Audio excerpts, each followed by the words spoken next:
What is product licensing? Stick around because in this video, you're going to find out.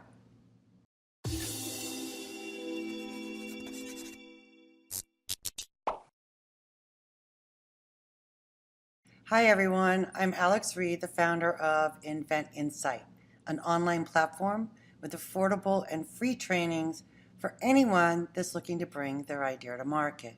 Now, one question we get a lot is, what is product licensing? We're going to review that so you can find out what it is, how it works in the retail industry, and how it's different from brand licensing. Let's take a look. What is product licensing? I think a lot of people are more familiar with licensing when it comes to music, movies, books, or even brand licensing, when you have a product with a character or a name or a football team. But product licensing is not as well known or understood. It's becoming very popular, especially with product companies, inventors, product developers, and with the vast changes in manufacturing over the years and the necessity of speed to market, product licensing is really a win-win. First, let's take a look at licensing in broad terms of the definition. Licensing is an agreement between two parties, a licensor and a licensee. And the licensor is the product developer, the inventor, the owner, the brand owner. And the licensor grants the licensee rights to make, market, sell, or brand the goods. Think of it as renting or leasing because you're always going to be the owner. And the licensee in return for using those goods will pay the licensor a royalty. And since we're talking about product licensing today, let's look at the ways that product licensing works in the retail industry. There are basically two types of licensing in the retail industry. You've got brand licensing and product licensing. And brand licensing is when the owner of a brand will rent or lease that brand to a party who wants to use that brand in conjunction with marketing and selling of a product in exchange for a royalty payment. And product licensing is when the owner of a product rents or leases their product to a company for them to produce, market, sell in exchange for a royalty payment. Now, a lot of people get these two confused, so let's take a closer look at brand licensing. Brand licensing is usually with intangible assets. So like a song, Jailhouse Rock, or a character like Spider-Man, a name like Babe Ruth, happens to be my favorite candy bar, a brand like a hotel chain or a sports team. And what's really cool is that you can actually have both types of licensing working together. So an inventor will come up with a product, license it to a company.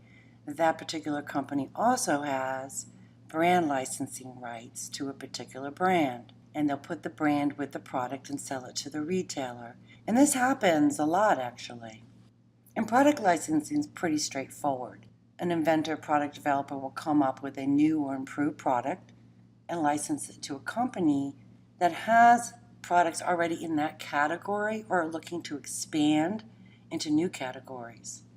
I want to briefly list the roles that the licensor and the licensee play in product licensing. So the inventor obviously would have come up with a product idea, whether it's a new product or maybe an improvement on a product, done the market research and the patent research to make sure that the product isn't already in the market and that it's a good market for their product. Find the potential licensees. Collect as much information as you can. Find as many companies as you can. And these will determine whether you're going to move forward with that particular product or not. And if you are, then you're going to make a prototype, some kind of replica of your product, whether it's a rendering image of your product or works and looks like prototype, so that you can use that in your sales aids, whether it's a video or a sales sheet, to depict your product's benefits. And if it's patentable, you could look at that point of whether or not to start the patenting process. We always suggest you start with a provisional patent application first. And then you submit your product to the companies and see if you get any interest. The company, if interested in your product, will generally finalize the product design. They're going to want to make sure that this product fits in with their company. And they usually like to finalize the product design with their manufacturer. And then, of course, manufacture the product, do all the packaging for the product, marketing, and sales of the product. There's always going to be a legal contract and agreement in licensing. And here's some examples of just some of the contractual components of a product licensing agreement. I think it's important that you understand what kinds of things get agreed upon. So, of course, what is being licensed? It establishes the ownership, who actually owns that product. It often talks about exclusivity, whether or not it's an exclusive, which means that they would basically have worldwide rights to sell and market that product. If it's a non-exclusive, then certain territories and markets would be carved out that they would be allowed to market and sell that product. The length of the agreement, royalty rates, performance clause. Now, performance clause is a type of performance that the company licensing the product has to perform in order to keep using that product. So, for example, it might be a start date to the market. They have to have that product in the market by a certain time, or maybe they have to sell a certain amount of products in a certain amount of time frame, which is known as minimum guarantees. And then renewal options, and of course termination conditions. Now again, these are just a few. We've been talking about ownership, and this is really important because why they're paying you for the product is because you are the owner. So how does one establish ownership? Intellectual property, IP, trademarks, patent applications, starting the process, being the first to file, or getting an established patent. But sometimes in the retail market, establishing ownership with intellectual property is not as relevant because some products just are not patentable.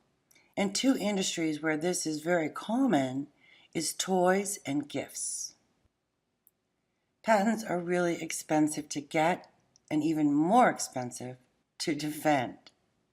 And patents can take years to obtain. So speed to market is probably one of the most important because in today's manufacturing world, being the first to market is the biggest advantage because it gives very little room or time for a knockoff product to get on the shelf. By the time your product gets on the shelf and into the market, they're way behind the curveball. The other word I like to use is transparency. We hear this a lot in today's market. It's hard to get away with bad behavior.